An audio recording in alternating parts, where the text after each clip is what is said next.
জনগণের রাজনীতি নাকি রাজনীতির জনগণ? রাজনীতির আয়নায় কতটা প্রতিফলন জনগণের, তাদের অবস্থানই বা কোথায়? সেই হিসেবটাই বুঝতে যমুনা টেলিভিশনের রাজনীতির এই আয়োজনে পুরো সময় আপনাদের সঙ্গে আছি আমি আখলাকুস সাফা।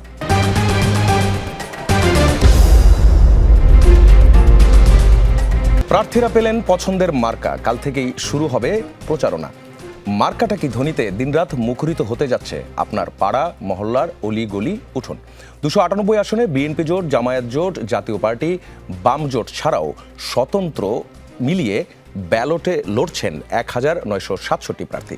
বিএনপির প্রচারণার এরই মধ্যে সিলেটে তারেক রহমান, ঢাকা থেকে প্রচারণা শুরু করতে যাচ্ছেন জামায়াত আমির ডাক্তার শফিকুর রহমান।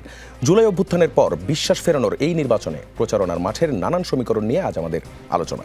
আমাদের সঙ্গে যুক্ত আছেন মাহমুদা হাবিবা, সদস্য BNP media cell; Kazi Mohammad Mahbubur Rahman, অধ্যাপক, রাষ্ট্রবিজ্ঞান বিভাগ, ঢাকা বিশ্ববিদ্যালয়; হাফেজ মোহাম্মদ রাশেদুল ইসলাম, সাবেক কেন্দ্রীয় সভাপতি, বাংলাদেশ ইসলামী ছাত্র শিবির এবং শেরপুর 1 আসন থেকে জামায়াতে ইসলামী মনোনীত প্রার্থী; অ্যাডভোকেট হুমায়রা নূর আছেন আমাদের সঙ্গে, যুগ্ম সদস্য সচিব, জাতীয় নাগরিক party NCP; Shafiqul Islam Khan Milton, Dhaka 15 আসনে বিএনপি মনোনীত প্রার্থী আমাদের সঙ্গে আছেন; সাকিব আনোয়ার, সাংগঠনিক সম্পাদক, নাগরিক ঐক্য, সিরাজগঞ্জ 1 আসন থেকে মনোনীত প্রার্থী নাগরিক ঐক্যের। শুরুতেই আমরা যেতে চাই শফিকুল ইসলাম খান মিল্টনের কাছে। গতকাল একটি ঘটনা ঘটেছে ঢাকা 15 আসনে, অর্থাৎ মিরপুরের পীরের বাগ এলাকায়। সেখানে জামায়াত ইসলামীর সঙ্গে বিএনপি নেতাকর্মীদের একটি সংঘর্ষের ঘটনা ঘটেছে এবং সেই সংঘর্ষে আহত হয়েছেন অনেকেই, যাদের মধ্যে জামায়াত ইসলাম বলছে তাদের 25 জনের মতো আহত হয়েছেন এবং বিএনপির পক্ষ থেকে বলা হচ্ছে 5 থেকে 6 জন আহত, একজন গুরুতর অবস্থায় আছেন। এবং সেই আসনে বিএনপির প্রার্থী শফিকুল ইসলাম খান মিল্টন, আমরা আপনার কাছ থেকে একটু জানতে চাই গতকাল আসলে কি হয়েছিল। আপনাদের বিরুদ্ধে অভিযোগ আপনারা হামলা করেছেন। ধন্যবাদ আপনাদের সকলকে। গতকাল ইকো হচ্ছে কথাটা, আমরা শুনতে পাচ্ছি, আপনি বলবেন। আমার কথা শুনতে পাচ্ছেন? জি হ্যাঁ। তো গতকাল 20 জানুয়ারি ছিল 2026, ঢাকা 15 আসনের অন্তর্গত 13 নম্বর ওয়ার্ডে পীরের বাগ আল মোবারক মসজিদ সংলগ্ন এলাকায় অবস্থিত একটি বাড়িতে ঢাকা 15 আসনের জামাত ইসলামের আমির ডক্টর শফিকুর রহমানের পক্ষে নির্বাচন প্রচারকালে তাদের মহিলা কর্মীরা আচরণবিধি লঙ্ঘন করে বিভিন্ন বাসায় গিয়ে তারা ভোটার আইডি এবং মোবাইল নাম্বার এবং বিকাশ নাম্বার কালেক্ট করছিল। সেই সময় এলাকার যারা ভোটার নাম্বার কালেকশন, সেই বাসা থেকে তাদেরকে বলা হয়েছিল যে আপনারা কেন আমাদের পার্সোনাল ইনফরমেশনটা চাচ্ছেন, কি কারণে। তো বলার সময়ে যখন কথা কাটাকাটি হচ্ছিল তখন জামাত ইসলামের কর্মীরা সেখানে নিচে উপস্থিত ছিলেন। যখন এই কথা কাটাকাটি হচ্ছিল, এলাকার আশেপাশে দোকানদার সহ আমাদের 2-3 জন প্রতিনিধি ছিলেন সেখানে।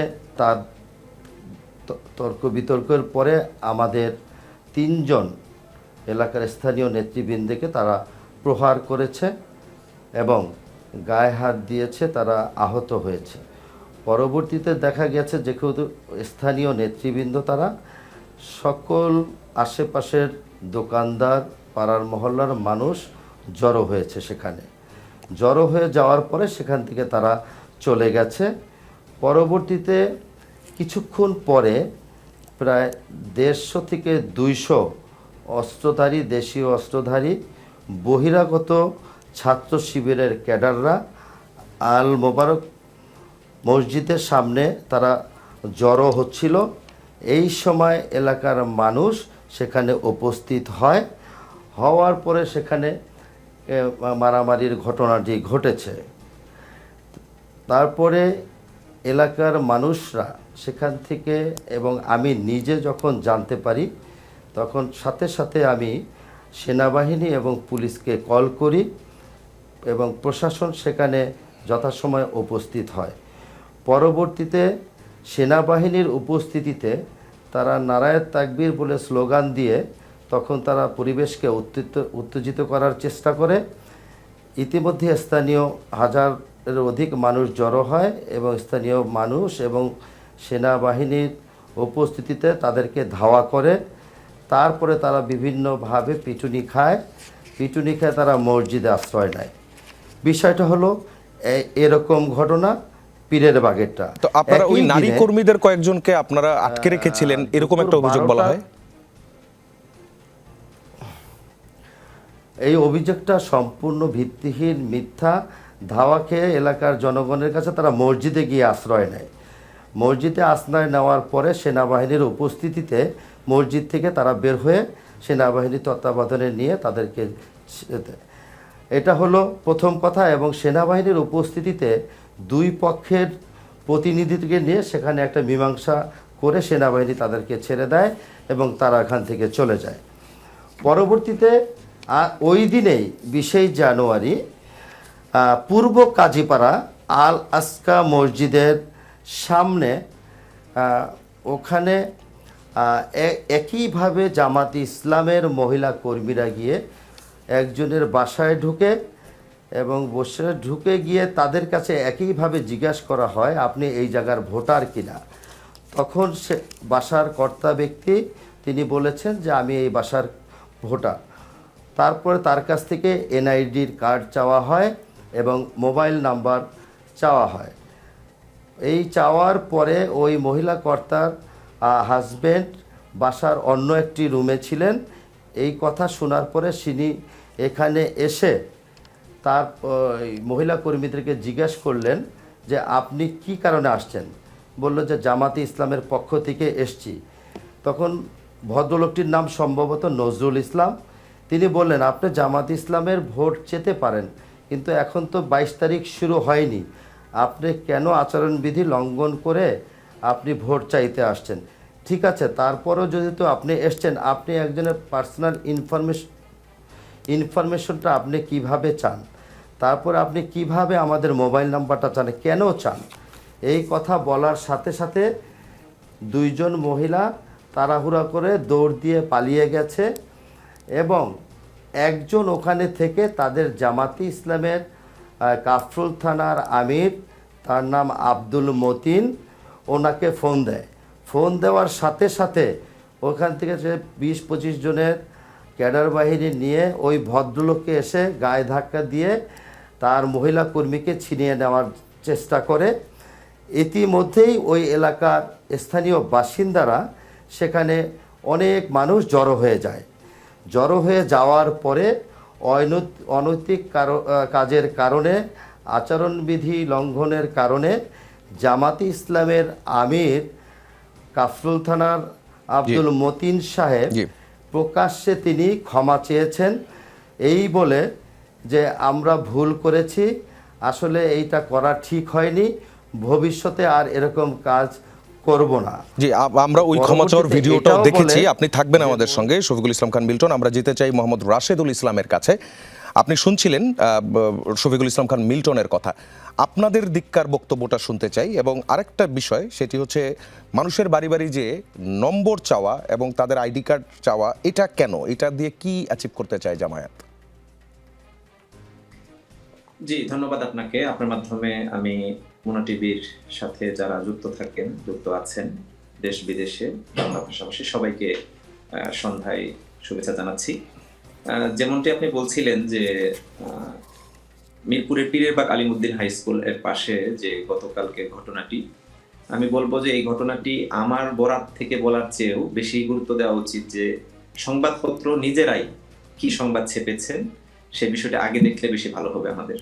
আমরা যদি দেশের খুবই প্রথম সারির কয়েকটি গণমাধ্যম, বিশেষ করে যারা লিড নিউজ করে থাকেন, প্রথম আলো বা সমকাল, যুগান্তর, এর বাইরেও যে মেইন স্ট্রিম টিভি চ্যানেলগুলো আছে, আপনার টিভি টেলিভিশন চ্যানেল সহ বেশ কয়েকটি টেলিভিশন চ্যানেল, সংবাদপত্রগুলো আমরা একটু পর্যালোচনা করি, তাহলে কিন্তু দেখতে পাই যে এখানে যেভাবে আমার ভাই বললেন যে এখানে একটা বিচ্ছিন্ন ঘটনা টাইপের উপস্থাপন করলেন, এটি কি এরকম ছিল নাকি বিষয়টা এরকম যে বিএনপির লোকজন জামাতের নারী কর্মীদের যারা প্রচারণায় গিয়েছেন তাদের আটকে রেখেছে, এই অধিকার তাকে কে দিয়েছে?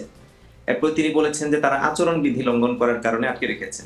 আচরণ বিধি লঙ্ঘন করলে তিনি আটকে রাখার কে, তারা আটকে রাখার কে? এটার জন্য নির্বাচন কমিশন আছে, নির্বাচন কমিশনকে সহযোগিতা করছে প্রশাসন, একেবারে সেনাবাহিনী পর্যায়ে পর্যন্ত এই নির্বাচনে সহযোগিতাকারী আছে হিসেবে আছে। তারা কেন এক্ষেত্রে আটকে রেখে দায়িত্ব পালন করতে গেলেন? এটি কি বাংলাদেশে মানবাধিকারের কোন পর্যায়ে পড়ে? আমি খুবই মর্মাহত হয়েছি, বা জামাত ইসলামের পক্ষ থেকে আমরা এটার ব্যাপারে তীব্র নিন্দাও জানিয়েছি। এই ঘটনায় 4 জন নারী কর্মীকে আটকে রেখেছেন বেশ কয়েক ঘন্টা ব্যাপী, এবং এটি যখন এলাকায় জানাজানি হয়ে যায় তখন আশপাশ থেকে আমাদের নেতাকর্মীরা এসে, পুরুষ নেতাকর্মীরা এসে তাদেরকে উদ্ধার করার জন্য যখন এগিয়ে আসে, তখন তাদের উপর অতর্কিত লাঠি সোঁটা দিয়ে হামলা চালানো হয়, এবং সেই হামলায় বেশ কয়েকজন আহত হন। সেই আহতদের কয়েকজনকে মসজিদে আটকে রাখা হয় বেশ কয়েক ঘন্টা ব্যাপী। এই যে বিশেষ করে এরকম একটি অতর্কিত হামলা হলো, নারীদেরকে আটকে রাখা হলো, পরবর্তীতে পুরুষ কর্মীদেরকেও আটকে রাখা হলো, শেষ পর্যন্ত সেনাবাহিনী এসে তাদেরকে উদ্ধার করতে হলো। এটি আমি মনে করি যে আমাদের এই বর্তমান যে নির্বাচনী আচরণ বিধি বা লেভেল প্লেইং ফিল্ড, এটির ক্ষেত্রে খুবই আশঙ্কাজনক একটি বিষয়, এবং এটি আমাদেরকে আতঙ্কিত করছে। নির্বাচন আসলে এই টাইপের পরিবেশের মধ্যে দিয়ে কিভাবে বাস্তবায়ন হবে, বা নির্বাচন কমিশন কিভাবে বাস্তবায়ন করবে, আমি জানি না বিষয়গুলো। আচ্ছা, একটা বিষয় আপনি বলছিলেন যে তারা প্রচারণায় গিয়েছিলেন এবং তাদেরকে আটকে রাখা হয়েছে, এটা আপনার অভিযোগ।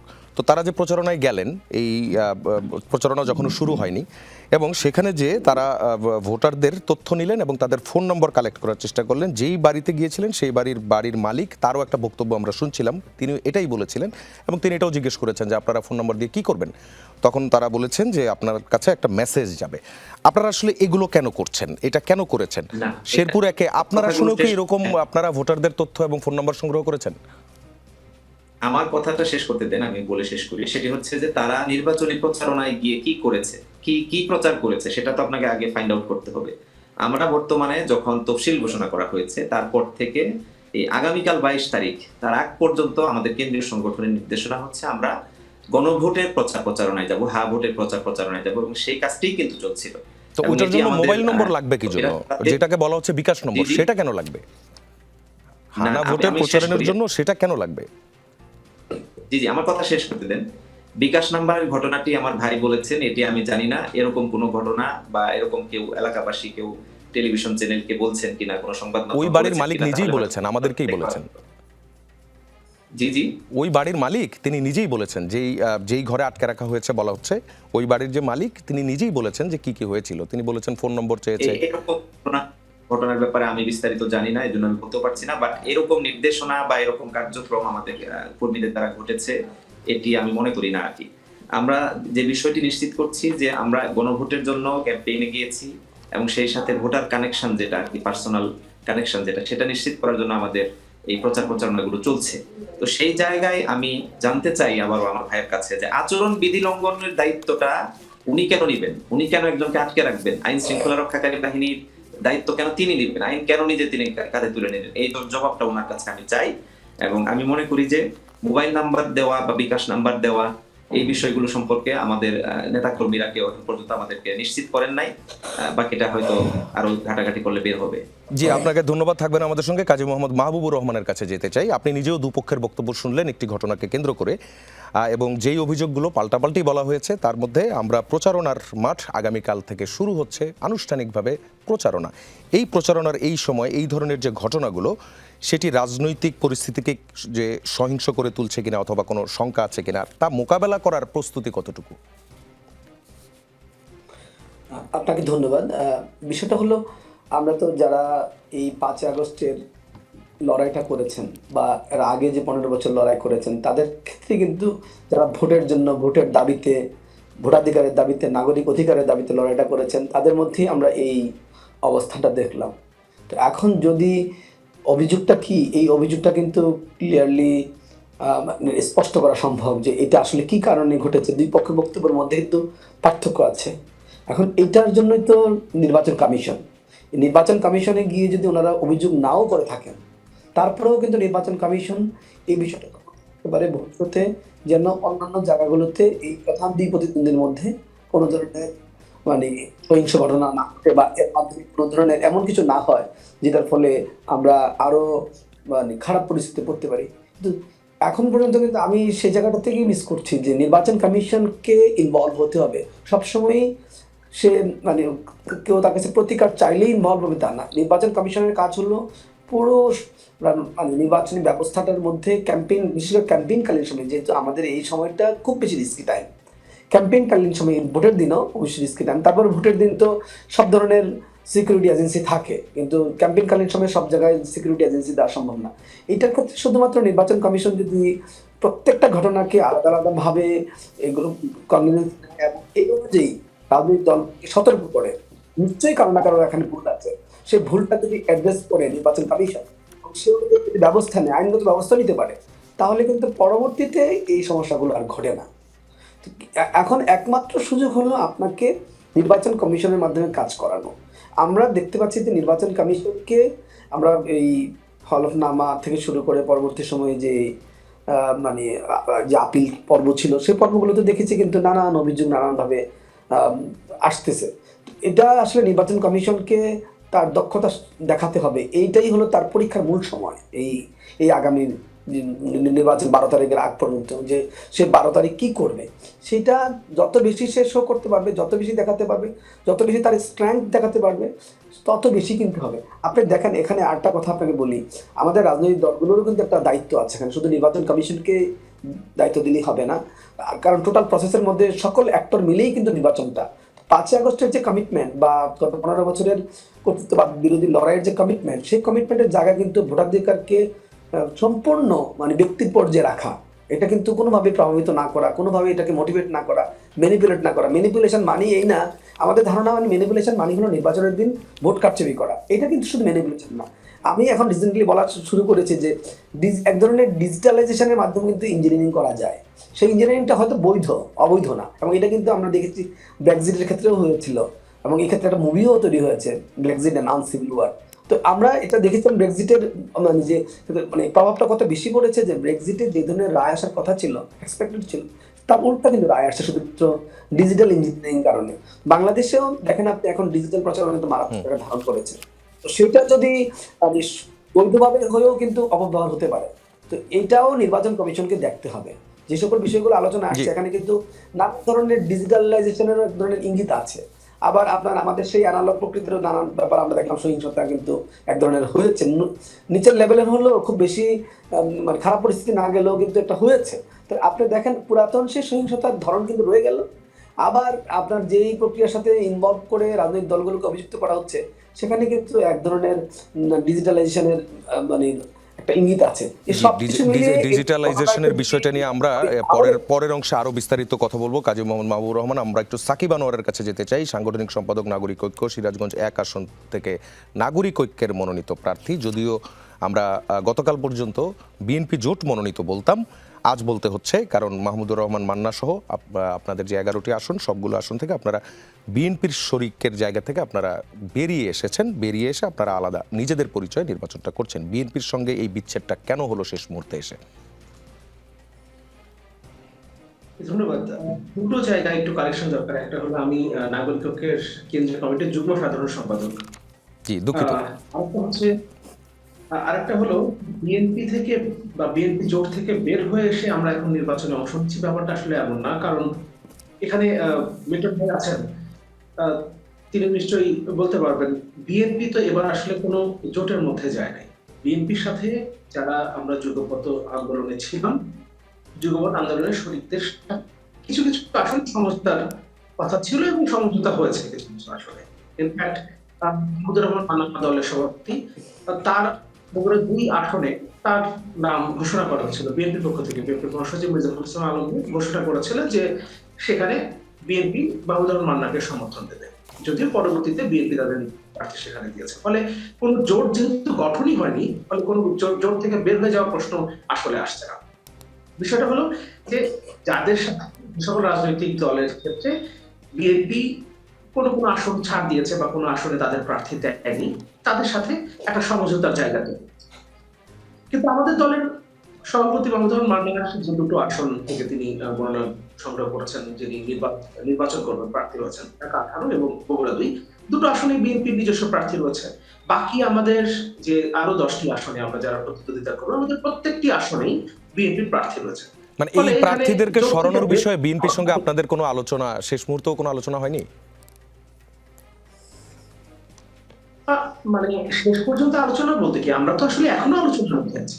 মানে আমাদের যে পথ চলা সেটা তো আসলে রাজনৈতিক। এখানে তো নির্বাচন কেন্দ্রিক কোনো জোট কিংবা নির্বাচন একসাথে করবো সেই বিষয়টা আনুষ্ঠানিকভাবে কিন্তু কিছু হয়নি। আমাদের রাজনৈতিক যে বোঝাপড়া, সেই বোঝাপড়াটা এখনো আছে। আমরা ভবিষ্যতে যে বাংলাদেশের রাষ্ট্রটা যে পরিচালনা করতে হবে, সেখানে রাজনৈতিক যে অংশগ্রহণ, সেই অংশগ্রহণে আমরা এখনো একসাথে আছি। যে পয়েন্টগুলোতে, যেমন বিএনপি একটা কথা বলে যে 31 দফার ভিত্তিতে ভবিষ্যতে তারা রাষ্ট্র পরিচালনা করবে। 31 দফার বিষয়টা কিন্তু এককভাবে বিএনপির না, বিএনপি কিন্তু প্রথমে 27 দফা তারা দিয়েছিলেন। এবং গণতন্ত্র মঞ্চ, আমার দল নাগরিক ঐক্য সহ 6টি দলের যে জোট ছিল আমাদের বা আছে, গণতন্ত্র মঞ্চের ছিল 14 দফা। পরবর্তীতে এই 27 দফা এবং 14 দফা মিলে কিন্তু 31 দফা করা হয়েছে। এবং সেই 31 দফা প্রণয়ন কিন্তু শুধুমাত্র বিএনপি করেনি। বিএনপি এবং তখন যুগপৎ আন্দোলনে আমরা যারা ছিলাম, বিশেষ করে গণতন্ত্র মঞ্চ, আমরা মিলে বসে 31 দফা তৈরি করেছি। এবং আমরা এখনো বলছি এই 31 দফার ভিত্তিতে, এবং তার পাশাপাশি সময়ের পরিবর্তনের সাথে সাথে আরো নতুন বিষয়গুলো সামনে এসছে। জুলাই অভ্যুত্থান হয়ে গেছে, এত বড় একটা অভ্যুত্থান, ঐতিহাসিক অভ্যুত্থান। সেই অভ্যুত্থানের পরে জুলাই চার্টার, যেটা জুলাই সনদ যেটা তৈরি হয়েছে, এবং সামনের যে সংসদটা গঠিত হতে যাচ্ছে, সেটা প্রথমে তো আসলে সংস্কার সভা হিসেবে কাজ করবে। জি। অনেকগুলো বিষয় নতুন হয়েছে। জি, সাকিব আনোয়ার, আপনার উত্তরটা পেয়েছি। আমরা একটু মাহমুদা হাবিবার কাছে যেতে চাই, সদস্য বিএনপি মিডিয়া সেল। আপনি শুনছিলেন নাগরিক ঐক্য, তারা মাহমুদুর রহমান মান্না তিনি অভিযোগ করেছেন, একটি সংবাদ সম্মেলনও করেছেন, অভিযোগ করে বলেছেন যে তার আসন থেকে বিএনপির যে প্রার্থী, সেই প্রার্থীদেরকে সরানোর বিষয়ে আপনাদের হাইকমান্ডের সঙ্গে যোগাযোগ করে তিনি কোনো সুরাহা পাননি। এছাড়াও বিভিন্ন আসনে আপনাদের বিদ্রোহী প্রার্থীরা কিন্তু রয়ে গেছেন। এই তাদের ব্যাপারে আপনাদের এখনকার প্রচারণার মাঠ কাল থেকে শুরু হয়ে যাচ্ছে এবং অনেক কিছু ঘটবে, নানান ঘটনা ঘটতেই থাকবে। আপনাদের অবস্থান কি এবং আপনারা কিভাবে কমিউনিকেট করছেন তাদের সঙ্গে? আপনাকে অসংখ্য ধন্যবাদ। আমি শুভেচ্ছা জানাচ্ছি আমার সম্মানিত সহ আলোচকদের এবং যারা শুনছেন তাদেরকে। দেখুন, নির্বাচন মানে বাংলাদেশ জাতীয়তাবাদী দলের পক্ষ থেকে যখন নির্বাচনে আমাদের প্রার্থীরা পার্টিসিপেট করেছে, কিংবা বহুদিন ধরে আমরা যারা মানে প্রার্থীরা কাজ করছেন, প্রতিটা আসনে 4 থেকে 5 জন অত্যন্ত যোগ্য প্রার্থী আছে। সমস্যাটা হচ্ছে আপনি তো কেবল একজনকেই নমিনেশন দিতে পারবেন, সেটাই হয়েছে।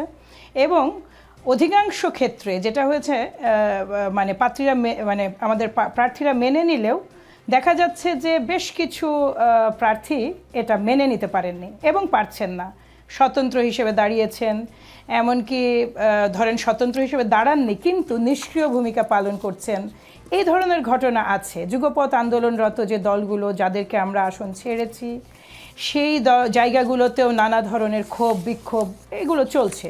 আমাদের দলের পক্ষ থেকে যেটা মানে এগুলো মিটিগেট করার জন্য ডিফারেন্ট স্টেপস নেওয়া হয়েছে ডিফারেন্ট লেভেল থেকে, এবং কাজটা চলমান এবং আমরা প্রত্যাশা করি যে আমাদের এই নির্বাচন প্রসেস আসলে এই মাসের শেষ হতে হতে মোটামুটিভাবে মানে এই মাসের শেষ মানে নির্বাচনী প্রচারণার পর্যায়ে আমি প্রত্যাশা করি যে অধিকাংশ আসনেই সিচুয়েশান বেটার করতে আমরা সক্ষম হব।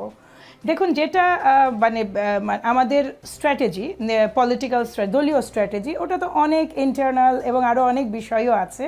কিন্তু আমরা আশা করি যে যারা দলের প্রতি দায়বদ্ধ, যাদের ভালোবাসা আছে দল এবং মার্কার প্রতি, তারা নিঃসন্দেহে এই তাদের ক্ষুদ্র স্বার্থটাকে বিসর্জন দিতে সক্ষম হবেন। যেভাবেই বলি না কেন, ভাই কাজটা সহজ নয়। আমি নির্বাচনে মনোনয়ন প্রত্যাশী ছিলাম, আমি নিজেকে দিয়ে জানি আপনি যে নির্বাচনী আসনে কাজ করেন সে আসনটা আসলে আপনার পরিবারের চেয়ে বড় হয়ে দাঁড়ায়। আপনি সেখানে মানে ব্যাপক সময় আমাদের নেতাকর্মীরা দিয়েছেন। এমনকি যখন আপনি যদি এগুলো ব্যাকট্র্যাক করেন, 17-18 বছর আগে থেকে দেখা গেছে এক একটা আসনের পেছনে নেতারা কাজ করছেন। তো যাই হোক, এইটা খুব স্বাভাবিক একটা বিষয়। আমি বাংলাদেশ জাতীয়তাবাদী দলের কলেবর বা এটার সাইজ অনুযায়ী এই ধরনের বিক্ষোভ, দলের ভেতরে নানা রকম কষ্ট থাকা, আমরা মোটামুটি আজকে একটা রিপোর্ট দেখছিলাম যে মানে 50-60টা আসনে এরকম এখন পর্যন্ত মানে মিসআন্ডারস্ট্যান্ডিং আছে। আমি প্রত্যাশা করি আমাদের সম্মানিত চেয়ারম্যান আজকে রাত মানে আগামীকাল সকাল থেকে যে নির্বাচনী প্রচারণা শুরু করবেন সমগ্র দেশব্যাপী, এই প্রসেসেই আপনি দেখবেন এটা একেবারে মানে মোটামুটি একটা ভালো সংখ্যায় কমিয়ে আনা সম্ভব। এটা মিটিগেট করে ফেলা পসিবল হবে বলছেন আপনি? হয়তো 2-1টা জায়গায় থেকেই যাবে স্বতন্ত্র এবং বিদ্রোহী, সেই ক্ষেত্রে ওইটা নিয়েই তো নির্বাচন করতে হবে। আর এর আগে আসলে আরেকটা জিনিস আপনাকে একটু আগের একটা বিষয় বলে আসি, আগে যে বিষয়টা আপনি আলাপ করছিলেন। দেখুন, আজকে বিকেলের একটা ঘটনা আপনাকে বলি। আজকে আমি আমার অফিসে বসেছিলাম, আমার জিএমের ফোনে মেসেজ এসেছে, সেই হচ্ছে ওনাদের বাসায়, ওনারা হচ্ছেন ঢাকা 17-র ভোটার, সেইখানে তাদের বাসায় 4টা ভোট, এই 4টা ভোটেরই সিরিয়াল নাম্বার সহ তার কাছে মেসেজ এসেছে, এই ভোটার সিরিয়াল নাম্বার। হ্যাঁ, এটা কি এখন আসার কথা? এবং এটা এসেছে বাংলাদেশ জামাতে ইসলামের লোগো সম্বলিত মেসেজ। আচ্ছা, এখন যেই ব্যক্তি পাঠিয়েছেন তিনি জামাতেরকে আমার কোনো ধারণা নাই, এবং আমি আশ্চর্য হয়েছি এই পয়েন্টে। আপনাকে একটু সাফা ভাই মনে করিয়ে দেই, তাসনিম জারার প্রথমবার যখন প্রার্থিতা স্থগিত করা হয়েছিল সেটার কারণ কি ছিল জানেন? যে ভোটার সিরিয়াল নাম্বার না দেওয়া। কিন্তু ভোটার সিরিয়াল নাম্বার যতক্ষণ পর্যন্ত আপনি নির্বাচনী প্রচারণা চালু না হবে ততক্ষণ পর্যন্ত তো অ্যাভেলেবল হওয়ারই কথা না। এই জিনিসটা কিন্তু, এগুলো প্রতিটাই তো আপনার যেভাবেই দেখেন না কেন এগুলো তো বাত্যয়, খুব বড় ধরনের বাত্যয়। গতকালকের যে ঘটনা, ওই বিকাশের ঘটনা, যেটা আমার সম্মানিত শিবিরের ভাই বললেন, তিনি জানেন না, এটা তো সমগ্র মিডিয়াতে ছেয়ে আছে। এখানে যার বাসায় এটা বলা হয়েছে, এটা মিরপুর অঞ্চলে আপনি যান, যেই ওই পাড়াগুলোতে আপনি হাঁটেন, এটা তো টক অফ দ্য মিরপুর নাও এই মুহূর্তে। কারণ হচ্ছে যারা এটা অভিজ্ঞতাটা তো সরাসরি আপনার নিউজ 24-এ আমি দেখেছি, চ্যানেল 24, আরও অন্যান্য মেইন স্ট্রিমের চেয়ে আমি মনে হয় যমুনাতেও দেখেছি এই নিউজটা, এবং আমি ক্ষমা প্রার্থনাও দেখেছি সেখানে জামাতের নেতার। অথচ আমাদের যে সম্মানিত বক্তা তিনি কিন্তু এটা জানেনই না। দেখুন, নির্বাচন এই জায়গাটায় একটা কথা আমি একমত, আমাদের মানে অন্য এর আগের এক বক্তা বললেন, এটা কোনোভাবেই নির্বাচন কমিশন এককভাবে এইটা কন্ট্রোল করতে পারবেন না। এই দায়িত্বশীল আচরণ পার্টিকে করতে হবে, এবং পার্টি তার সর্বোচ্চ চেষ্টা অবশ্যই করবে, এবং প্রার্থীদের কর্মীদের। সবচেয়ে বড় কথা, রাজা যত বলে পারিষদগণ বলে তার শতগুণ। আমরা তো জানিই এটা। প্রার্থী যদি কিছু মানে প্রার্থীর চেয়েও তার সমর্থকরা অনেক বেশি আগ্রহী, মানে উগ্র এবং ক্ষেত্র বিশেষে ওভার অ্যাক্টিভ হয়ে ওঠেন, এগুলো নিয়ন্ত্রণ করতে হবে। এগুলো একটা ফাইন লাইন আমাদের মধ্যে থাকতে হবে। আমি যদি প্রচারণা শুরু হয়। ধন্যবাদ। আমরা একটু অ্যাডভোকেট হুমায়রা নূরের কাছে যেতে চাই। প্রতীক বরাদ্দের পর চট্টগ্রাম 8 আসনের জামায়াত ইসলামের প্রার্থী সরে দাঁড়িয়েছেন, কিন্তু এখনো পর্যন্ত নরসিংদী 2 আসনে জামায়াতের প্রার্থী মনোনয়ন প্রত্যাহার করেননি। আপনাদের যে 30টি আসন দেওয়া হলো, অর্থাৎ যে ছাড় দেওয়া হলো, এই জটিলতাটা কেন তৈরি হলো? জামাত জোটের শরিক পক্ষ থেকে এই নিয়ে কোনো কিছু জানানো হয়েছে কিনা আপনাদের? ভোটের মাঠে এটার প্রভাবটা কেমন পড়ছে? দেখেন, এইখানে একটু আগে মাহমুদ হাবিব বাবা বলছিলেন যে ওনাদের দলেরও দলীয় সিদ্ধান্ত থাকার পরও দলে স্বতন্ত্র বা বিরোধী প্রার্থী থাকবে, এবং এটাই বাস্তবতা। ধরেন জামাতে ইসলাম আরেকটা রাজনৈতিক দল, ওনাদের সমস্ত সিদ্ধান্ত ওনাদের সকল কর্মী 300 আসনে 300 জন কর্মী বা প্রার্থী মেনে নিবে, এইটা হয়তো বাস্তবতা না। তবে এইটা যেটা আমাদের সাথে হয়েছে এইটা খুবই দুঃখজনক, এবং আমরা এইটা আমাদের মধ্যে আন্ডারস্ট্যান্ডিং ছিল না যে ওনারা এই কাজটা করবেন। ধরেন প্রার্থীতা তো প্রত্যাহার করার কথা, এই কন্ডিশনেই তো আমরা এই 30টা আসনে আমরা মনোনয়নের ব্যাপারে যে সমঝোতাটা হয়েছিল সেইটা তো ওনাদের সাথে আন্ডারস্ট্যান্ডিংটা আগেই ছিল। তো এইটা এই ধরনের একটা অনাকাঙ্ক্ষিত ঘটনা করতে পারে, সেটা ওনারা আগেই কনফার্ম করা উচিত ছিল। এইটা আমরা খুবই আসলে আমাদের জন্য নির্বাচনী মাঠে হয়তো সত্য যেটা সেটা তো মানুষ জানবে না যে আমাদের অ্যালায়েন্সটা কার সাথে হয়েছে, এবং নরসিংদী 2 এ আমাদের অ্যালায়েন্সের প্রার্থী হচ্ছে শাপলা কলি। সেইটা আমি মনে করি যে তাতে অসুবিধা হবে না, কিন্তু যিনি এই কাজটা করলেন, উনি যে দলীয় শৃঙ্খলা ভঙ্গ করলেন, তার বিরুদ্ধে জামাত ইসলাম কি ব্যবস্থা নেয় সেটা আমি দেখার অপেক্ষায় আছি। সেই প্রশ্নটাও আমরা রাখবো। আরেকটা বিষয় আমি একটু যোগ করি, হুমায়রা, আমি একটু যোগ করি। সেটা হচ্ছে কিছুক্ষণ আগে আমরা যেটা শুনলাম, হাবিব আপাও আমাদেরকে যেটা বললেন, আপনাদের যারা প্রার্থী হয়েছেন বিভিন্ন জায়গায় তাদের কাছ থেকে এই জিনিসগুলো শুনেছেন কিনা, সেটি হচ্ছে, অথবা আপনার পরিচিত যারা, তাদের কাছে কি এরকম কোনো মেসেজ গিয়েছে ভোটার লিস্টের? আচ্ছা, যেই কথাটা আপা বলছিলেন এবং যেই ঘটনাটা হলো, প্রথমে আমাদের একজন ভাই ঘটনাটার একটু বর্ণনা করছিলেন। আমি তো একটু, যেহেতু আমি আইনজীবী, I always try to hear properly and read line by line. উনি বলছিলেন যে জামাতের, আমি কিন্তু জামাতে ইসলামের কেউ না, কিন্তু আমার কাছে ঘটনাটা ওনারা যেভাবে বর্ণনা করছেন সিঙ্ক হচ্ছে না। আপনি একটু শুনে দেখেন। জামাতের যেই কর্মী, নারী কর্মীরা, ওনারা মানুষের বাসায় গিয়ে ফোন নাম্বার এবং এনআইডি নাম্বার চেয়েছেন, যেটার কারণটা এতক্ষণ পর্যন্ত পরিষ্কার আমার কাছে হচ্ছিল না, একটু আগে মাহমুদা হাবিবা আপা বলার কারণে পরিষ্কার হলো। সেটা হচ্ছে তাসনিম যারা, যেটা যখন কোনো প্রার্থী মনোনয়ন সংগ্রহ করে সাথে সাথে তাদেরকে একটা ভোটার তালিকা দিয়ে দেয়া হয়, এবং এই ভোটার তালিকায় প্রত্যেকের এনআইডি নাম্বার এবং ভোটার নাম্বারটা একসাথে থাকে। কিন্তু এই জিনিসটা খুঁজে বের করতে হয় ম্যানুয়ালি। আপনার কোনো উপায় নাই যে আপনি এই জিনিসটা অনলাইনে, যেহেতু নির্বাচন কমিশনের ওয়েবসাইট থেকে খুঁজে বের করাটা ভেরি ডিফিকাল্ট এন্ড প্রপার ওয়েতে এই সার্ভারে এই সুবিধাটা পাওয়া যায় না, সেই কারণে কিন্তু তাসনিম যারা had face difficulty finding her voter numbers in line with the NID numbers. এখন দেখেন, যেই কাজটা জামাত ইসলামের নারীরা বাড়ি বাড়ি গিয়ে করেছে, কেউ বলছেন বিকাশের কথা, আমি এই পর্যন্ত আমার নলেজে নাই যে কেউ বিকাশ পেয়েছে, পেলে আমাকেও কিছু দিতে বললেন। আর আর এর পাশাপাশি যে ভোটার নাম্বারটা ওনারা এসএমএস করছেন, এইটা নির্বাচন কমিশনের কোনো আইনের লঙ্ঘন কিনা এটাও আমার জানার ইচ্ছা। আমি আইনজীবী, তারপরেও আমার এটা জানা নাই, তাও আমার জানার ইচ্ছা। কিন্তু আমি মনে করি যে একজন ভোটার ভোট দিতে গেলে তার ভোটার নাম্বারটা তার জানাটা খুবই প্রয়োজনীয় একটা জিনিস। এই তথ্যটা দিয়ে যদি জামাতে ইসলাম সাহায্য করতে চায়, সেটা তারা নির্বাচনী আচরণবিধি লঙ্ঘন করেছে কিনা সেই বিষয়ে তাদের বিরুদ্ধে অভিযোগ করে নির্বাচন কমিশনের যে আইন আছে ধারা 26-এ লেখা আছে, যে নির্বাচন কমিশনের যে আচরণ বিধি, সেটা 26 ধারায় লেখা আছে যে কি প্রক্রিয়ায় আপনি এই অভিযোগটা করতে পারবেন এবং অভিযোগের ভিত্তিতে ব্যবস্থাটা কিভাবে নেওয়া হবে। এখন কনসার্নের জায়গাটা আপনি দেখেন, এটা আমি আজকে যদি কোনো বিএনপির কোনো বোনের সাথে হইতো, আমি 100% গ্যারান্টি দিয়ে এবং দৃঢ় কণ্ঠে বলছি, আজকে যারা ভোটের মাঠে কাজ করবেন, কোনো বিএনপি, জামাত, এনসিপি, বাসদ বলেন, নাগরিক ঐক্যের ভাইয়েরদের ঘর থেকে কোনো বোনেরা যদি যে নির্বাচনী প্রচারণায় কোনো ধরনের ধরেন একটা সে আইন নির্বাচনী আচরণবিধি ভঙ্গ করেছে, সেই ক্ষেত্রেও তাকে কোনো অবস্থাতে আটকে রেখে মব সৃষ্টি করা বা তাকে ভয়ভীতি প্রদর্শন করা, এটা সম্পূর্ণ একটা ক্রিমিনাল অফেন্স। একজন যদি আচরণবিধি ভঙ্গ করে, সেটা নির্বাচন কমিশনের এখতিয়ারের আন্ডারে পড়ে, আপনি অভিযোগ করে সেই বিচার করতে পারবেন। কিন্তু কাউকে কারো বাড়ি গিয়ে কোনো কথা বলার কারণে আপনি তাকে বন্দী করে রাখবেন, এটা ভয়ঙ্কর একটা মেসেজ। জি, অ্যাডভোকেট হুমায়রা নূর, আপনাকে ধন্যবাদ। এই পর্বে যেতে চাই মাহমুদা হাবিবার কাছে শুরুতে, সেটি হচ্ছে আপনার উত্তরের প্রেক্ষিতে হুমায়রা নূর বেশ কিছু জবাব দিয়েছেন, তিনি নিজেও কিছু প্রশ্ন তুলেছেন, আপনি সেই প্রশ্নের উত্তরটা দিবেন।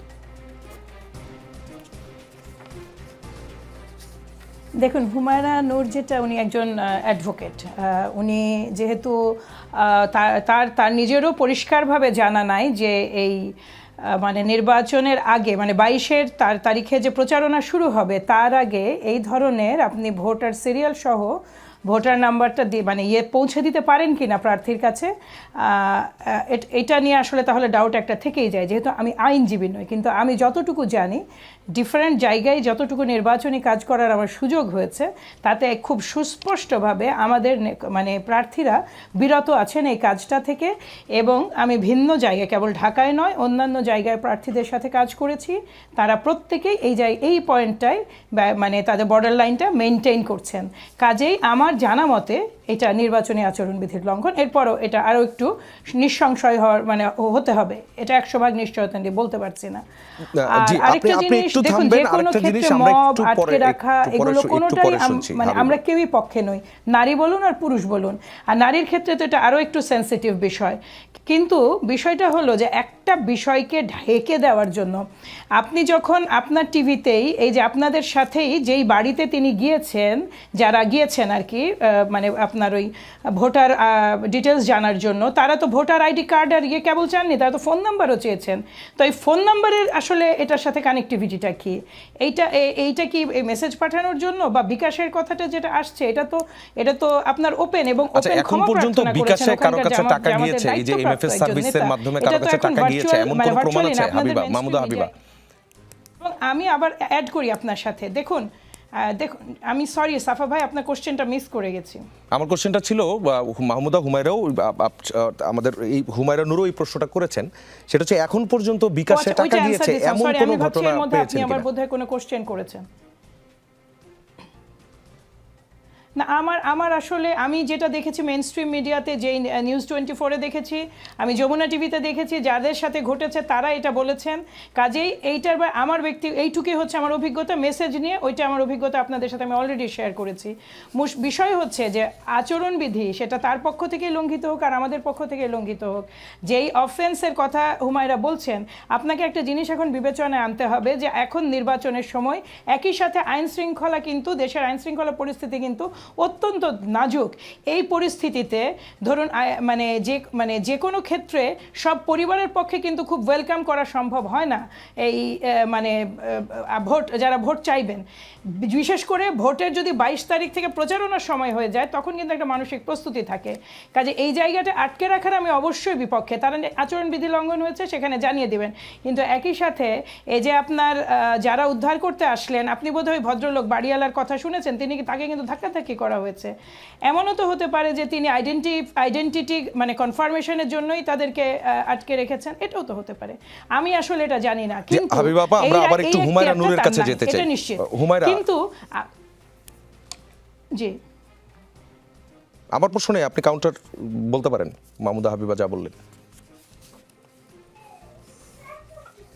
না, আমি আসলে ধরেন আমার কনসার্নের জায়গাটা কি জানেন, ধরেন বিএনপি বলেন, জামাত বলেন, এনসিপি বলেন, আমাদের সাথে যদি কোনো কারোর সাথে, কোনো বোনের সাথে, এখন তো প্রচারণার সময় এসে গেছে না, আমরা যদি কারো বাড়ি যাই, যে কোনো ভোট পেতে হোক, গণভোটের জন্য হোক, বা ধরেন যে কোনো বিষয়ে একটা সৌহার্দ্যপূর্ণ আলোচনার জন্যই হোক, কোনো বাড়িওয়ালা যেই নিয়ে এই বক্তব্যগুলো দিয়েছেন তার রাজনৈতিক পরিচয়টা আমি জানতে চাই, কারণ তার বক্তব্যের সাথে বাস্তবতাটা আসলে মিলছে না।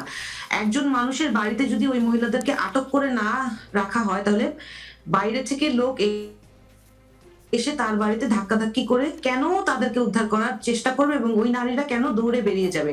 ধরেন আমি তো অনেক জায়গায়, আপনারাও যান, আমরাও যাই, আমাদেরকে তো কোথাও থেকে দৌড়ে পালাতে হয় না যদি না আমাদেরকে সেখানে কোনো সহিংসতার আশঙ্কা না থাকে। এই কনসার্নটা এখন জামাত বিএনপি বলে আলাদা করার সুযোগ নাই। দেখেন, যদি আমরা এখন এই জিনিসটা অ্যাড্রেস না করি যে এই ধরনের সহিংসতার শিকার হতে হচ্ছে, তাহলে কিন্তু আলটিমেটলি মানুষ কিন্তু যতই আপনি গণমাধ্যমে সত্য মিথ্যা প্রচার করেন না কেন, সত্যটা কিন্তু মানুষ জেনে যাবে এবং 2-2-4 মিলাতে গেলে কিন্তু মানুষ বুঝে যাবে যে এই যে দুইজন নারীকে আটক করে রেখে এক ধরনের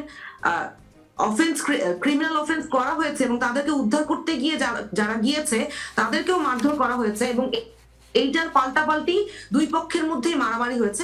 বাস্তবতাটা যে এটা মানুষ আলটিমেটলি, ধরেন আমি তো আইনজীবী, সারাক্ষণ ক্রিমিনালদের গল্প শুনতে শুনতে আমার মাথাটা ওইভাবে আমি বুঝতে পারি যে ঘটনাটা 2-2-4 কিভাবে। জি, হুমায়রা নূরকে ধন্যবাদ। আমরা একটু যেতে চাই মোহাম্মদ রাশেদুল ইসলামের কাছে। আপনি নিজেও পুরো আলোচনা শুনছিলেন, খুব অল্প সময় যদিও। আপনি যদি একটু ডিজিটাল প্রচারণার কথা বলতেন। ডিজিটাল প্রচারণায় এক ধরনের শঙ্কা তৈরি হয়েছে, সেটি হচ্ছে প্রার্থীদের মধ্যকার বিদ্বেষ এবং বিষোদ্গার ছড়ানোর একটি শঙ্কা কিন্তু থেকেই যায় এবং আগামীকাল থেকেই কিন্তু আসলে ডিজিটাল প্ল্যাটফর্মে ওগুলো শুরু হয়ে যাবে। সেই জায়গাগুলোকে মোকাবেলার জন্য, অভিযোগ উঠলে সেগুলোকে সমাধানের জন্য আপনাদের কি প্রস্তুতি? সাহবে, আপনার কথাগুলো আমি বুঝতে পারিনি, রিপিট হচ্ছিল। এইটা কিন্তু ডিজিটাল প্ল্যাটফর্মে, যে আগামীকাল থেকে তো ডিজিটাল প্ল্যাটফর্মেও প্রচারণা চলবে, প্রার্থীদের বিরুদ্ধে বিষোদ্গার ছড়াতে পারে এবং সেই বিষোদ্গারের বিষয়ে যখন যদি আপনাদের উপর অভিযোগ ওঠে, সেই অভিযোগগুলো সমাধান করার জন্য আপনারা কি ব্যবস্থা নেবেন?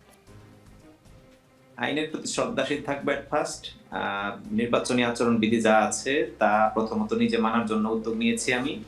ইতিমধ্যে আমার বিরুদ্ধে যে শোকজ এসেছিল একটি, সেটি জবাব দিয়েছি, যদিও ভিত্তিহীন শোকজ, তারপর আমি জবাব দিয়েছি। এরপরেও যদি এরকম কোনো অভিযোগ আসে তাহলে সেটি জবাব দেওয়ার জন্য আমি প্রস্তুত আছি। তবে তার আগে হচ্ছে যে আমি নিজে এরকম কোনো কার্যক্রমের সাথে সম্পৃক্ত হচ্ছি না, হইনি এখন পর্যন্ত, এবং আগামী এই কয়েকদিন যা আছে নির্বাচনে তার মধ্যে হবো না, এটা আমি নিশ্চিত করব। অথবা ধরেন আপনাদের দলীয় কোনো কর্মী মাঠ পর্যায়ে নিজ থেকে নিজে নিজে সিদ্ধান্ত নিয়ে এরকম করে ফেললো, অভিযোগ আসলো, আপনি দেখলেন, তখন কি হবে? মনিটরিং সেলের মাধ্যমে আমাদের টোটাল আসনে 144টি ভোট কেন্দ্রে আমাদের মনিটরিং সেল কাজ করছে। কে কোথায় কি করছে সেটি আমরা তাৎক্ষণিক খেয়াল করছি। এর বাইরেও যদি আমাদের অজ্ঞাতসারে হয়ে থাকে তাহলে সেটি তাৎক্ষণিক আমরা নিজেরা ব্যবস্থা নেওয়ার চেষ্টা করব, এবং যদি আমরা ব্যবস্থা নিতে না পারি, তার আগে যদি অভিযোগ আকারে আসে, তাহলে আমরা সেটি অবশ্যই জবাব দেওয়ার জন্য চেষ্টা করব। জি, আপনাকে ধন্যবাদ। একই প্রশ্ন মাহমুদা হাবিবার কাছে। আপনি নিজেও মিডিয়া সেলের সদস্য, বলবেন সংক্ষেপে। জি দেখুন, যেই প্রচারণার এবার তো সবচেয়ে ভয়ের জায়গাটাই ওটা। আমি এর আগে একটা কথা বলে আগের প্রসঙ্গটা ক্লোজ করে দেই। 22 তারিখ থেকে ভোট চাওয়ার বিষয়, 22 তারিখ থেকে মাঠে গেলে অনেক জটিলতা থেকে আসান হতো, এই জটিলতা তৈরি হতো না। হুমায়রা, আমি জানি হুমায়রা এবার দাঁড়িপাল্লায় নির্বাচন করছেন, উনি চাইলেও অনেক রিয়ালিটি তার পক্ষে এই মুহূর্তে আর বলা সম্ভব হবে না। যাই হোক, এখন যেই ভার্চুয়াল আপনি ক্যাম্পেইন নিয়ে বলছেন, ইতিমধ্যেই যে ভার্চুয়াল ক্যাম্পেইনের শিকার আমরা, এত ভয়াবহ রকম, আপনি বিশ্বাস করবেন, গতকালকে আমাদের ঢাকা বিশ্ববিদ্যালয়ের একজন ছাত্রী তার স্ক্রিনশট পাঠিয়েছে, এবং স্ক্রিনশট, কারণ সে ছিল হচ্ছে ওই যে আপনার নির্বাচনের আগে, 12 তারিখের নির্বাচনের আগে কোনো নির্বাচন হবে না এই দাবিতে তারা ওই যে অবস্থান কর্মসূচির একটা পার্ট ছিল। এত নোংরা সব ছবি এবং এত নোংরা যে কমেন্ট, প্রতিটা মানে আপনি পড়তে পর্যন্ত পারবেন না সাফা ভাই। এটা কোনো রুচিশীল ব্যক্তি, সাধারণ বুদ্ধিসম্পন্ন মানুষের পক্ষে পড়া সম্ভব না। প্রতিটা কমেন্ট চলে যায় একটা সুনির্দিষ্ট দলের দিকে, কারণ হচ্ছে তারা নারী হচ্ছে। এখন শুধু কি ওই দলই এটা করছে? এই বুলিংটা কিন্তু সর্বত্র, এটা কমন একটা বুলিং, কিন্তু বিশেষভাবে আমাদের নারীরা ভালনারেবল। হুমায়রার বিরুদ্ধে যে বুলিংটা হবে, মিল্টন ভাই কোনোদিন ওই বুলিং ফেস করবেন না। যেই বুলিং আমার বিরুদ্ধে হবে, সেই বুলিং কখনো আমার পুরুষ সহকর্মী ফেস করবে না। কিন্তু নির্বাচন আসতে আসতে যেটা আরেকটা আশঙ্কা করছি, ঘটনাকে দিনকে রাত করে দেওয়া, এই যে আপনার সোশ্যাল মিডিয়ার মাধ্যমে একটা রিয়ালিটি এস্টাবলিশ করা, এই জিনিসটা আমরা তো ইতিমধ্যেই দেখতে শুরু করেছি। এই জায়গাটায় ফ্যাক্ট চেকিং প্রসেস আমরা চেষ্টা করছি, আমাদের এই লজিস্টিক ডেভেলপ করা হয়েছে, কিন্তু এই জায়গাটায় কিন্তু আবার সরকারের 100% ইনক্লুশন প্রয়োজন। আপনি যদি ইউনিয়ন ভিত্তিক ফ্যাক্ট চেকিং, যেটা আমাদের প্রস্তাবনায় আমরা দিয়েছিলাম, যদি না থাকে, তাহলে কেবল আমি ক্ষতিগ্রস্ত হব না, কিন্তু আমার দল কেবল ক্ষতিগ্রস্ত হবে না, ক্ষতিগ্রস্ত হবে এই। আপনাকে ধন্যবাদ, অনেকগুলো পয়েন্ট পেয়েছি। কাজী মোহাম্মদ মাহবুবুর রহমানের কাছে যেতে চাই। স্যার, আমাদের সময় একটু শেষ দিকে চলে এসেছে। এই ডিজিটাল প্রচারণা এবং যেই উত্থাপিত কথাগুলো আসলো ডিজিটাল প্রচারণা নিয়ে, আপনি নিজেও কিছুটা শুরু করেছিলেন, আপনি শেষ করবেন। আমি বলবো? জি জি জি প্লিজ, থ্যাংক ইউ। আসলে এটাই হলো এই নির্বাচন কমিশন, প্রার্থী, ভোটার সবার জন্য সবচেয়ে বড় চ্যালেঞ্জ। আগামী নির্বাচনে আমি যেটা আলোচনা নিয়ে আসতেছি সেটা হলো বৈধভাবে সোশ্যাল মিডিয়া, বৈধভাবে ডিজিটাল টেকনোলজির ব্যবহার হতে পারে, যেগুলো আসলেই বৈধ প্রক্রিয়া, আইনগতভাবে অন্যায় না, কিন্তু আসলে এটা প্রার্থীকে আপনার ম্যানিপুলেট করবে, মানে প্রার্থীর চরিত্রকে কলঙ্কিত করতে পারে, অথবা প্রার্থীর কোনো ব্যক্তিগত ইস্যুকে সামনে নিয়ে আসতে পারে, অথবা ভোটার বা প্রার্থীর সাথে যারা এজেন্ট থাকবেন, প্রার্থীর সাথে যারা অ্যাক্টিভলি কাজ করছেন তাদেরকে ডিমোরালাইজড করা, এই ধরনের নানান কাজ কিন্তু হবে এই নির্বাচনটাতে। কারণ আমরা কিন্তু এর আগে ডিজিটাল প্ল্যাটফর্মে যে প্রচারণাগুলো করেছি আগে নির্বাচনগুলোতে, সেই নির্বাচনগুলোতে কম্পিটিশন করার সুযোগ ছিল না, শুধু একটা দলে পাশ করবে এটা সবাই জানতো, যে কারণে কিন্তু তাও তাদের মধ্যে নিজেদের ইন্টারনাল অনেক ঝামেলা ছিল। এইবার যে প্রতিদ্বন্দ্বিতা, এই প্রতিদ্বন্দ্বিতা কিন্তু এরকম যে রাজনৈতিক দলগুলোর মধ্যে একটা প্রতিদ্বন্দ্বিতা হচ্ছে, কেউ জিতলে সংসদ সদস্য হবে, না জিতলে কিন্তু আবার তাকে রাস্তায় রাজপথে আসতে হবে, আবার ক্ষমতায় থাকা ক্ষমতায় না থাকা। তো এই কারণে এমন একটা ভার্চুয়াল জগৎটাকে এমনভাবে কলুষিত করা হবে, অলরেডি আমরা কিন্তু তার অনেকগুলো প্রশ্ন দেখেছি, সেটা তো সবার পক্ষ থেকে হতে পারে। এই সবার পক্ষ থেকে হওয়ার এবং এমন একটা কম্পিটিশন, নির্বাচনটা তো ঘনিয়ে আসবে, কম্পিটিশনটা আরো খারাপ হতে যাবে। আমার দুই বোন যেভাবে বললেন যে ওনারা যে বিশেষ করে নারী ভোটাররাও যেমন ভাবে আক্রান্ত হবে, নারী প্রার্থীরা তো হবেই। এইটা থেকে এবং আপনি দেখেন এবারের নির্বাচনে কিন্তু নারী প্রার্থীর সংখ্যাও খুব সামান্য। তো সেই জায়গায় যদি ওনাদেরকে আমরা আবার নিরুৎসাহিত করি, তাহলে তো ভবিষ্যতে আমরা নারী প্রার্থী পাবো কোথায়? তো এই সকল কারণে আমি বলছি আর কি, নির্বাচন কমিশনকে কিন্তু এটা খুব সিরিয়াসলি দেখতে হবে। রাজনৈতিক দলগুলোর প্রধান টার্গেট থাকে ক্ষমতায় যাওয়া, সুতরাং ক্ষমতায় যাওয়ার ক্ষেত্রে সে সব ধরনের মানে পথ ব্যবহার করবে, এটা আপনি বললেও করবে, না বললেও করবে। নির্বাচন কমিশন যদি শক্ত অবস্থান নেয় এবং তাদেরকে এই যে দুই একটা কেস এমনভাবে ডিল করতে হবে যদি একটা দুইটা কেস মেসেজ যায় সবার কাছে যে এই কাজটা নির্বাচন কমিশন অ্যাকসেপ্ট করবে। মাহবুবুর রহমান, আমি একটা এক্সাম্পল যদি আপনাকে দেই, যদি আমরা সংক্ষেপে শেষ করব, সেটা হচ্ছে যে কোনো একটা গুজব যেটা আমি প্রার্থী আমার পক্ষে যাচ্ছে, আমি কি তখন চুপ করে থাকবো? সেটা কি হওয়া উচিত কিনা? দলগুলোর প্রতি আপনার পরামর্শ। না, প্রথমত হলো ডিজিটাল টেকনোলজি আপনি ব্যবহার করতে পারেন, যেটা মানে অন্য কাউকে মানে অসম্মান করা হচ্ছে না, সেভাবে তো আপনি আপনার পক্ষে প্রচারণা চালাতেই পারেন। কিন্তু আমরা তো এই কাজটা যতটা করেছি এই গত আপনি দেখেন না 6 মাস ধরে, মানে নির্বাচন তো আরো 6 মাস আগে শুরু হয়েছে, এই 6 মাসে কিন্তু যতটা না করা হয়েছে প্রার্থীর পক্ষে প্রচারণা বা রাজনৈতিক দলের প্রচারণা, তার চেয়ে অনেক বেশি করা হয়েছে সম্ভাব্য প্রার্থীকে হেয় করা, সম্ভাব্য রাজনৈতিক দল তার নেতৃবৃন্দকে হেয় করা। আমি এইটার কথা বলছি, এইটার ব্যাপারে কিন্তু আমরা জানতাম আগেই, 6 মাস আগেও জানতাম, নির্বাচন কমিশনও জানে, কিন্তু নির্বাচন কমিশন আমরা কিন্তু সেই পদক্ষেপটা নিতে পারিনি। এই জন্য এখন কিন্তু এটা যত দিন যাবে তত আরো সিরিয়াস হয়ে যাবে। আমার কাছে মনে হচ্ছে নির্বাচন কমিশনকে পরামর্শ দেওয়া ছাড়া পথ না এখন, কারণ এই সতর্ক অবস্থা নির্বাচন কমিশনকে নিতে হবে। আর ফ্যাক্ট চেকিং এর কথা যেটা বলছি সেটা তো আপনারা মিডিয়া কিন্তু এটা করতে পারেন, মিডিয়া করলে কিন্তু আমরা একটা উপকৃত হবো। মিডিয়া এখানে একটা ভালো এজেন্ট। আর রাজনৈতিক দলগুলোকে বলছি, আপনারা কিন্তু মনে করার কিছু নাই যে আপনারা যেমতেন ভাবে পার হয়ে গেলে আপনারা এবার পার হলেন বা হয়তো 2-1টা আসনে পার হলেন বা কিছু, আপনারা কিন্তু এক ধরনের কারেকশনের মধ্যে যেতে হতে পারে, তখন কিন্তু আপনারা আটক হয়ে যাবেন। এইবার আপনাকে ধন্যবাদ হুমায়রানুর, আপনি 20 সেকেন্ডের বেশি আমি দিতে পারবো না। আরেক রকম সমস্যা হচ্ছে। জি আচ্ছা, দেখেন এখানে স্পষ্টভাবে বলা আছে সামাজিক যোগাযোগ মাধ্যমে কি কি প্রক্রিয়ায় আপনি নির্বাচন প্রচারণ করতে পারবেন এবং কি কি করলে আচরণবিধির লঙ্ঘন হবেন। জাতীয় নাগরিক পার্টি থেকে আজকে আমরা নির্বাচনী প্রচারণার যে বিধিমালা সেইটা ফলো করে কিভাবে প্রার্থীরা নির্বাচনী প্রচারণা করবে সেটার একটা একদম স্পেসিফিক বিবৃতি দিয়ে দিয়েছে। মাহমুদা হাবিবা আপা একটা বক্তব্য দিলেন যে কেউ কেউ খুব বাজেভাবে আক্রমণ করছে। আমি একটা মেসেজ দেখাই আপনাদেরকে, এই যে দেখেন আমি মেসেজটা দেখাই আপনাদেরকে।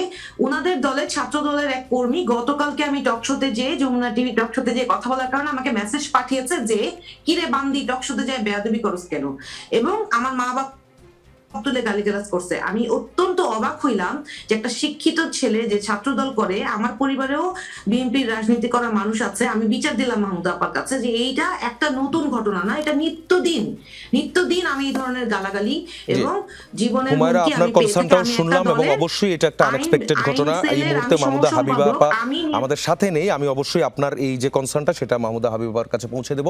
আপনাদের সবাইকে ধন্যবাদ। দর্শক, গণতন্ত্র বাঁচে প্রশ্নে এবং সহনশীলতায়। দলগুলোর মধ্যে তর্ক বিতর্ক চলবেই, এটি রাজনীতির বৈশিষ্ট্য। কিন্তু এই নির্বাচনকে ঘিরে সব দলের একটা কমন অবস্থান, এটা শুধু ভোট ব্যালটের লড়াই নয়, বিশ্বাস ফিরিয়ে আনার যুদ্ধ। সে বিশ্বাস তৈরি হবে এই প্রত্যাশায় দেশের প্রায় 13 কোটি ভোটার। রাজনীতির আয়োজন আজ এ পর্যন্তই। আমরা ফিরবো আবারও আগামীকাল ঠিক একই সময়। যমুনা টেলিভিশনের সঙ্গেই থাকবেন।